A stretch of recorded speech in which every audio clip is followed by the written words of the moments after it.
Descargo de responsabilidad, RWBY y Hollow Knight no me pertenecen. Pertenecen a Rooster Teeth y Team Cherry respectivamente. Capítulo 5, El Vigilante. En su aguja, lo sé, Kirrell se aclaró la garganta. Los vi. Lurien no se movió de su asiento. No apartó la vista de su telescopio. Ni siquiera enderezó la espalda. ¿Cómo eran de cerca? Es extraño, dijo Kirrell al fin. No se parece a ningún insecto que haya conocido. Con sus vestidos eclécticos, uno pensaría que todos son nobles. Todos parecen vestir principalmente de un solo color, lo que me hace preguntarme si eso indica que cada uno pertenece a una tribu diferente. Si es así, tal vez sean un símbolo de paz para su reino, un signo de unificación.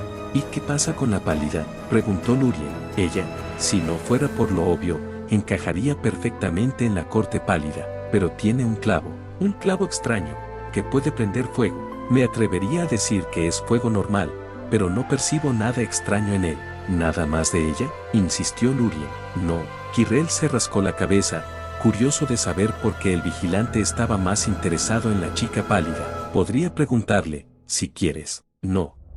Lurien se quedó en silencio y Kirrell se sentó en un asiento cercano. El vigilante había insistido en que no se encontraran con los extraños bichos hasta que supieran más. Cómo podrían saber más sin conocerlos era algo que a Kirrell no le quedaba claro. El vigilante dijo que también tenía un ojo puesto en el mundo del extraño, pero extrañaba a la maestra. Monomo no descansaría hasta que ella tuviera un tentáculo envuelto alrededor de cada uno de estos enigmas. A salvo y cómodo e incapaz de escapar de sus preguntas. Kirrell quería desesperadamente buscarla. Si una soñadora se hubiera despertado, todavía con vida, entonces seguramente. Pero este Hollow Nest no tenía sentido. En el Hollow Nest que recordaba Kirrell, todo lo que tenía que hacer era emprender un viaje desde la ciudad de las lágrimas, a través de los páramos fúngicos, y terminaría en el cañón de la niebla donde se encontraba el laboratorio de Monomon. Aquí, la ciudad de las lágrimas estaba rodeada de muros de piedra negra y agua. Casi ninguno de los caminos o senderos conducía a ninguna parte.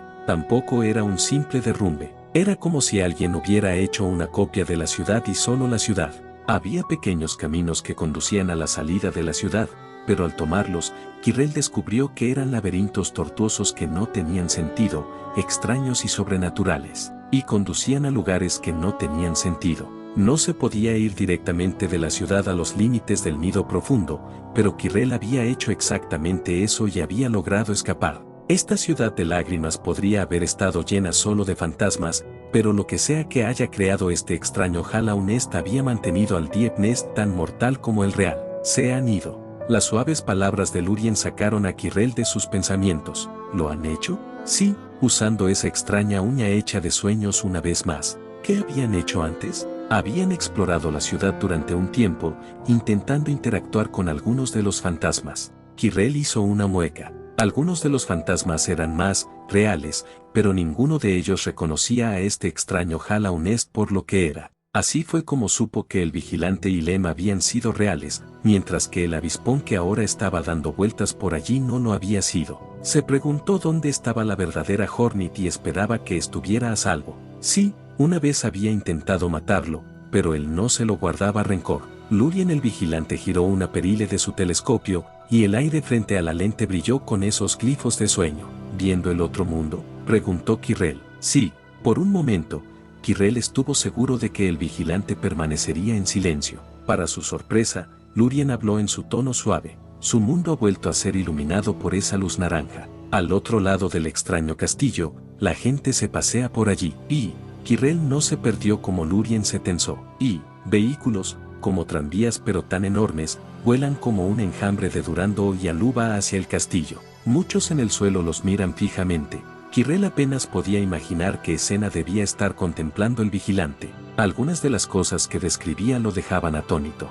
Deseaba poder ver con sus propios ojos qué espectáculo debía haber sido aquel extraño reino. Lurien volvió a quedarse en silencio y Kirrell supo que el vigilante no hablaría durante mucho tiempo. No lo necesitaban allí en ese momento. Después de una despedida cortés que no fue correspondida y un viaje en ascensor, Kirrell caminó nuevamente por las calles de la ciudad de las lágrimas. No creía que se acostumbraría pronto a caminar por calles llenas de fantasmas. Aunque podían ver a través de ellos, no pasaban a su lado, no físicamente. Si hablaba con un ciudadano fantasmal, lo tratarían como lo haría un insecto normal, pero si se daba la vuelta un momento y volvía a hablar con ellos, actuarían como si nunca lo hubieran visto antes. Al igual que los enemigos, Quirrell ya había matado antes, su uña no era para exhibirla, pero se suponía que los enemigos debían morir y quedarse tirados en el suelo, esperando a que los carroñeros los despedazaran. No se suponía que desaparecieran cuando no los mirabas y volvieran más tarde,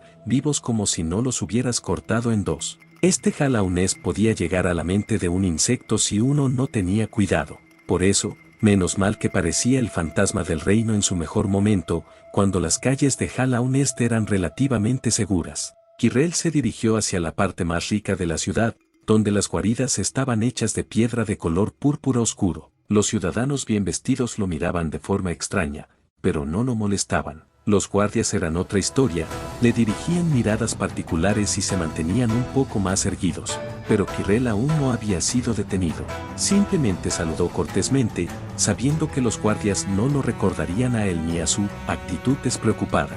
Subió unas escaleras y finalmente se encontró frente a una pequeña casa violeta. En el momento en que tocó la puerta, esta se abrió de golpe y vio a un Lem furioso. «¿Por fin regresas? Ah, pasa algo», empezó Quirrell. «¿Pasa algo? Solo que me has dejado completamente loco».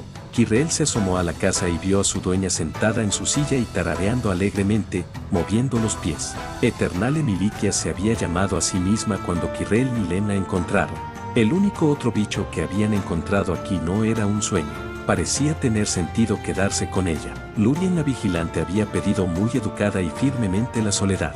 Claro, Emilikia había sido una noble, con la actitud que eso implicaba, pero también había estado presente desde los mejores tiempos de Hala-Unest. Seguramente un buscador de reliquias como Lem no se habría atrevido a perder la oportunidad de hablar con una persona así. ¿Extrañas cavernas que hay más allá de esta frontera?, preguntó Lem. Sorprendido por la repentina pregunta, Quirrell se tomó un momento para responder. «Supongo que con el tiempo. Alguien debe averiguar más sobre este extraño Hala-Unest. Quizás alguien con ganas de morir», resopló Lem. «Nunca podrían pagarme lo suficiente para poner un pie en el nido profundo. Ni siquiera con la rica cultura de su tribu», bromeó Quirrell. Lem parpadeó y volvió la mirada hacia él. «En mis estudios había visto referencias indirectas a la tribu de Diep-Nest, y la mayoría no eran positivas. Sin embargo, una o dos fuentes hablaban de tejidos intrincados y de una cultura muy alejada de Hala-Unest. No recuerdo mucho de la tribu en su mejor momento. Eran un pueblo solitario, el hecho de que de vez en cuando se comieran a los intrusos ayudó a que así fuera, pero tengo vagos recuerdos de la jefa de Nido Profundo. Recuerdo que hablaba bien y tenía un cierto aura de autoridad». «¿Te refieres a la bestia?». La curiosidad total de Lem se centró en Quirrell. «Me refiero a Erra la bestia. Me temo que no podría contarte mucho. En cualquier caso, en mi más reciente viaje al Nido Profundo vi muchas ruinas de lo que alguna vez fue. Muchas reliquias, se podría decir». «Sí, sí, ríete». A pesar de sus palabras, los ojos de Lem tenían una chispa en ellos. Interesado, Quirrell se volvió hacia el insecto más pequeño. Lem resopló. «Ya te dije que no podrías pagarme lo suficiente para poner un pie en Diep-Nest. Sin embargo, si algún aventurero temerario, con ganas de morir, si me trajeran algunos de los tesoros de Diep-Nest, tal vez les pagaría una cantidad justa y equitativa.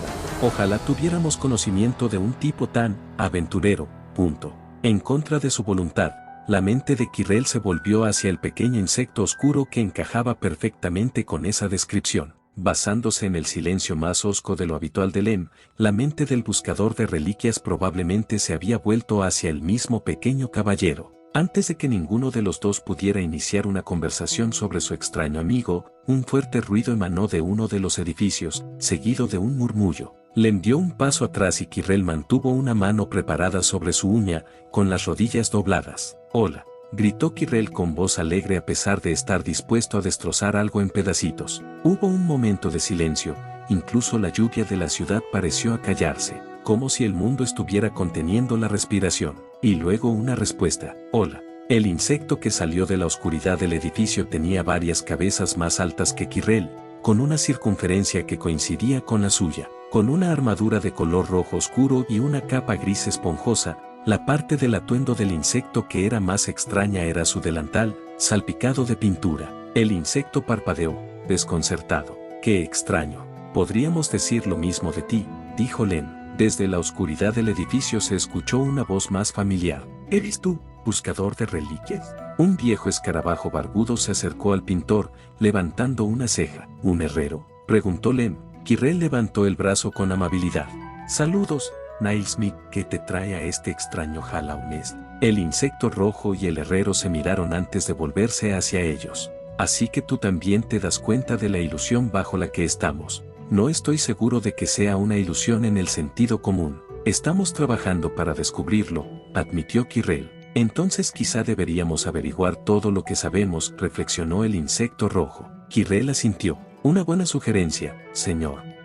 Perdona mi actitud, el insecto rojo hizo una reverencia. Me llamo maestro de las uñas Eo. En su aguja, si Weischi fuera el tipo de chica que lleva un diario, la entrada del diario de hoy habría sido así. Querido diario, los últimos días han sido duros. Blake se está volviendo cada vez más distante, sigue evitándonos incluso durante el almuerzo usando a Hallow Knight como excusa. No tengo pruebas, pero creo que ha pasado varias noches sin dormir.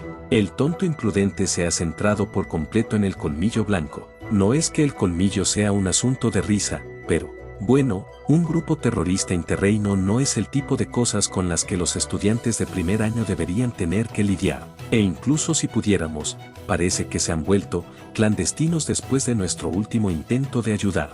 Blake no parece entender que no podemos hacer nada y se está destruyendo a sí misma. Todos intentamos ayudarla, pero ella sigue negándose. En otras noticias, todavía no estoy más cerca de resolver el misterio de Hallow Nest. La escuela no fue diseñada para misterios mágicos, como dice Ruby, y he tenido muy poco tiempo para explorar el extraño lugar. Cuando lo hago, Ruby, el caballero y yo terminamos en cavernas aparentemente interminables. Aún no hemos encontrado nada que se parezca a la escala de la ciudad de las lágrimas. Lo que hemos descubierto es que Hallow Nest parece ser consistente. Entrar por el patio de Viken siempre nos lleva a la ciudad de las lágrimas. Entrar por nuestra habitación nos lleva a una cueva que tiene dos direcciones. 3 si se incluye el pozo en el techo de la caverna. Sin embargo, el pozo está tapiado con Dios y sabe cuántas toneladas de piedra. Lo que sea que haya allí arriba y quien haya creado ese camino, quizás los creadores originales de Hallow Nest, no han estado aquí durante mucho tiempo. Hay una sensación de antigüedad en Hallow Nest que me deja a partes iguales pequeñas y melancólicas. No sé por qué. Todavía hay muchas cosas que no sé sobre Hallow Nest, y es frustrante. Le preguntaría al Hallow Knight, pero siempre que pueden entrenan. Si Blake está decidido, entonces el caballero está motivado. Dudo que incluso un paladín pueda apartarlos de su entrenamiento. Lo único que los distrae son las órdenes directas mías o las incursiones en Hallow Nest. Y he intentado ordenarles directamente que se relajen un poco, pero me han ignorado, aunque con mucha educación. Tal vez pronto tenga buenas noticias. Las fuerzas del general Ironwood han atracado en Viken. Qué extraño fue ver los buques de guerra de Atlas en los cielos de Vale, y tal vez mi hermana se una pronto a él. Anhelo poder hablar con ella, cara a cara. Tal vez pueda ayudar. Weiss tomó el bolígrafo de la página, miró furtivamente a su alrededor antes de meter lo que ciertamente no era un diario en una carpeta discreta titulada Finanzas y colocarla entre el resto de sus carpetas. En su aguja, vete, Giela, llevaba una mochila que se retorcía. Gemenites, quizás, se dirigieron hacia el centro de la ciudad. Las guaridas se volvieron cada vez más elegantes, los fantasmas de los insectos se volvieron cada vez más aristocráticos. Las miradas que recibían de los fantasmas se volvieron cada vez más repugnantes, y él sabía que era solo la presencia intimidante de Seo lo que impedía que los fantasmas de los guardias los echaran. De alguna manera, sin problema, lograron llegar a la aguja del vigilante. Allí se habían reunido todos a pesar del deseo de soledad del vigilante, ya que Emilitia prefería no lidiar con la chusma, y Lem había estado a punto de agarrar un clavo. Hablando de eso, el buscador de reliquias levantó la vista de los diversos pergaminos que lo rodeaban y entrecerró los ojos. Una casualidad, se quejó Lem, con los ojos entrecerrados. Estaba escondida en un pequeño agujero, muerta de miedo, dijo Quirrell, empujando suavemente a Fluke hacia la habitación. La chica echó un vistazo a Lem y al herrero de clavos, antes de correr hacia una esquina de la planta baja de la torre y agacharse, murmurando para sí misma. Lem no parecía contento, pero su expresión no era diferente de la habitual, por lo que Quirrell se arriesgó a decir que se trataba simplemente del habitual desagrado del buscador de reliquias por la gente y no algo peor, un golpe de suerte, teniendo en cuenta la cantidad de insectos que consideraban a Flux. El herrero de clavos le dirigió a la chica una mirada compasiva antes de acercarse al maestro de clavos Seo y abrazarlo. Gracias a Dios, regresamos sanos y salvos. Si puedo decir algo de este extraño mundo, es que es más seguro que nuestro querido Hala Nest, sonrió Seo. Quizás en materia de bestias. Pero este mundo no está bien, sácalo de este viejo cascarón. ¿Tú también lo notaste? Murmuró Seo. Tendrías que ser ciego para no darte cuenta, resopló Lem y el vigilante todavía no dice nada. Los ojos se volvieron hacia Quirrell y él suspiró. No, todavía no me ha hablado. Según los cuentos, el vigilante de la ciudad había sido el súbdito más leal del rey, y una figura grave y melancólica, dijo Seo. Por lo que recuerdo, esas historias son ciertas, asintió Quirrell. Aún no les había contado su historia, pero sabía que algún día tendría que hacerlo. Estos insectos confiaban en él, no podía escupir esa confianza, y anhelaba compartirla. En la orilla del lago, con el pequeño caballero sombrío, había contado su historia y se sentía en paz. A Quirrell le gustaría tener más de esa paz, pero por ahora, se guardaría su historia. Creo que le haré otra visita, al menos, para preguntarle si hay otros como nosotros vagando por la ciudad. ¿Esperabas más?, preguntó el herrero. Tengo una teoría, admitió Quirrell, pero es solo una prueba. No quiero compartirla hasta que esté más seguro. No nos dejen en la oscuridad por mucho tiempo, advirtió Lem. No lo haré, se rió Quirrell mientras se dirigía al ascensor. Lem no se había visto afectado por la plaga. Emilitia no se había visto afectada por la plaga. El maestro de los clavos tampoco. Quirrell estaba seguro de que el maestro de los clavos Seo tampoco se había visto afectado. Y, si su teoría tuviera peso, entonces la niña Flug nunca se habría visto afectada. En su aguja, hola Weiss. Ruby se dejó caer al lado de Weiss y la heredera de los Yi suspiró, al menos por las apariencias. Agradecería la alegría de Ruby, un soplo de sol en un día que, por lo demás, sería deprimente. Weiss frunció el ceño ante esa palabra inapropiada y se frotó los ojos. Debía estar más cansada de lo que había pensado.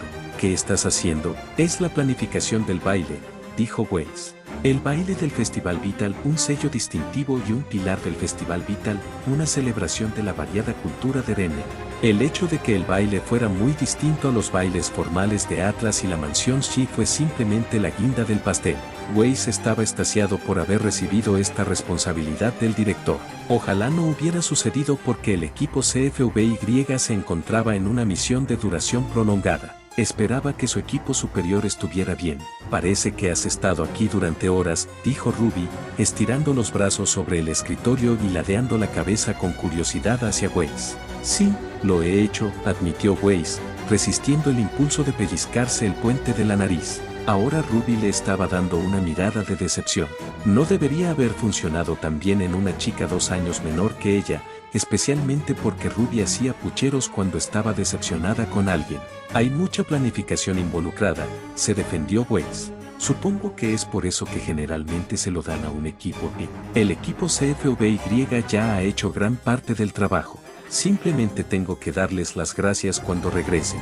La razón por la que el director solo les había dado este trabajo a ella y a Jan era probablemente porque la mayoría del papeleo lo había hecho el equipo CFVY. Aunque Weiss tenía la ligera sospecha de que incluso el director Ashvin, extrañamente optimista como era, dudaba de la capacidad de Ruby y Blake en este tipo de tarea. Aunque Coquedel era excéntrica, tenía un estilo que era clave para este tipo de eventos. Un estilo que Weiss, por mucho que le costara admitirlo, no tenía. Sin embargo, Jan sí, y con Weiss para moderarla, terminaron rápidamente con la planificación de la fiesta. Hasta que Jan la dejó de repente, con el puntero láser en la mano y una mirada decidida en su rostro. ¿Dónde está Jan? Se supone que debería estar ayudando, preguntó Weiss, conteniendo un gemido. Está hablando con Blake. Oh. Por la expresión de Ruby, podía darse cuenta de que su compañera también estaba pensando en el comportamiento cada vez más autodestructivo de su compañera de equipo. Todos los intentos de hablar con Blake no condujeron a ninguna parte. Sin embargo, si Jan hubiera logrado acorralarla, espero que esté bien, susurró Ruby. Lo mejor que podemos hacer es estar ahí para ella, dijo Weiss después de un momento. La muchacha más joven la miró antes de asentir. Bien. Weiss no pudo evitar sonreír ante la expresión determinada de Ruby. Su líder de equipo intentaría todo lo posible para ayudar a Blake, lo sabía. Incluso si eso ponía de los nervios a la chica de cabello negro. Pero eso no era algo malo. Algo zumbó y chilló de una manera que a Weiss le resultó familiar y se dio la vuelta justo a tiempo de lanzarle un fajo de papeles a una mosca de la venganza. El pequeño insecto depredador quedó aturdido por un momento antes de chillar de nuevo y volar hacia su cara. No hubo ningún pensamiento involucrado. Ruby había puesto algo en la mano de Weiss y la heredera cerró los dedos sobre el frío metal antes de cortar al insecto. Tendría que preguntarle a Ruby por qué tenía un cuchillo de combate, pero en ese momento Weiss vio como el insecto se partía en dos y caía al suelo con un ruido sordo y húmedo, antes de disolverse en los extraños glifos que Weiss ya conocía bien. Puede que estuvieran en una biblioteca, pero el silencio que se extendió entre las dos chicas era ensordecedor. Weiss, ¿cómo lo hiciste?, comenzó Ruby con los ojos muy abiertos. Yo no, comenzó Weiss, sintiendo frío a pesar del calor de la biblioteca. En su aguja, veo un monstruo vagando por los pasillos de ese mundo extraño. Las palabras de Quirrell murieron en su boca mientras el vigilante hablaba. No es una de esas extrañas criaturas oscuras, susurró Lurien, sino un monstruo de Hallow Nest. ¿Qué?, preguntó Quirrell, tenso. Veo un monstruo, una pesadilla. Las palabras de Lurien eran casi inaudibles, y veo a su próxima víctima. En su aguja, Viken tenía un toque de queda. Ren no sabía, pero a veces dormir se volvía tan difícil que tenía que caminar de un lado a otro, hacer cualquier cosa menos quedarse quieto, para encontrar descanso. Su equipo lo sabía, y aunque Pyrrha y John se preocupaban por él, lo dejaron. Aunque, pensó con ironía, serían un poco hipócritas si lo detuvieran, considerando sus propias escapadas nocturnas. Viken tenía un toque de queda, pero como el director Ashpin también deambulaba por los pasillos por la noche y conversaba alegremente con todos los estudiantes que se cruzaban en su camino, no se hacía cumplir demasiado. Ni siquiera la profesora Goodbeach intentó hacerlo cumplir, aunque miraba fijamente a cualquiera que se cruzara en su camino. No era como si Ren fuera a ir muy lejos. Solo un recorrido rápido por los dormitorios. Algo se movió en la oscuridad. Ren aminoró el paso y entrecerró los ojos. Deseando distraídamente tener visión nocturna, sacó su pergamino y encendió la linterna. También comenzó a invocar su aura, por si acaso. Si se trataba de otra de las bromas de Cardin, entonces dejaría que Nora las hiciera, juró. Al final del pasillo estaba su madre, a quien había visto por última vez tratando de consolarlo antes de quedar sepultada bajo toneladas de escombros. Su madre, de quien ni siquiera tenía una fotografía y le aterrorizaba el día en que olvidara cómo era. Su madre, exactamente como la recordaba, sonriéndole antes de darse la vuelta. Los pasos vacilantes se volvieron frenéticos y, en la oscuridad, muchas piernas se movieron. En lo alto de su oficina, el director Ashpin se quedó paralizado, con el pulso de una magia débil resonando en sus huesos. En su torre, mirando hacia la ciudad. Notas. 1. Quirrell agarró el brazo con firmeza. Las aletas no tenían caparazones como otros insectos. Eran pegajosos, suaves y carnosos. El movimiento tendía a implicar un tambaleo inquietante. Este capítulo fue un poco difícil, ya que no pasa nada hasta el final, en cuanto a acción. Es la calma antes de la tormenta, la gente se relaja después del último capítulo. Será mejor que aprovechen el tiempo que tengan para relajarse. No habrá mucho de eso en el futuro. Como siempre, Seo y Nailmaster son una pareja encantadora, y ciertamente son empalagosamente dulces frente a Len y Quirrell. Además, que levanten la mano aquellos que recuerden o conocieron a Flug Hermit. Es un personaje no yuggable de Hollow Knight que se pasa por alto con facilidad. Y, sin relación alguna, finalmente vi Full Metal Alchemist Brotherhood. Es un programa fantástico y bueno, pero no tiene nada que ver con este crossover. Los engranajes siguen en marcha, aunque las cosas se mueven lo suficientemente rápido como para destruir planes cuidadosamente pensados. ¿Qué le pasó a Ren? ¿Se salvará y qué podría ser esta pesadilla? Sintonícelos la próxima vez. Gracias por ver el video, amigos. No olviden suscribirse y activar la campanita para no perderse las próximas publicaciones.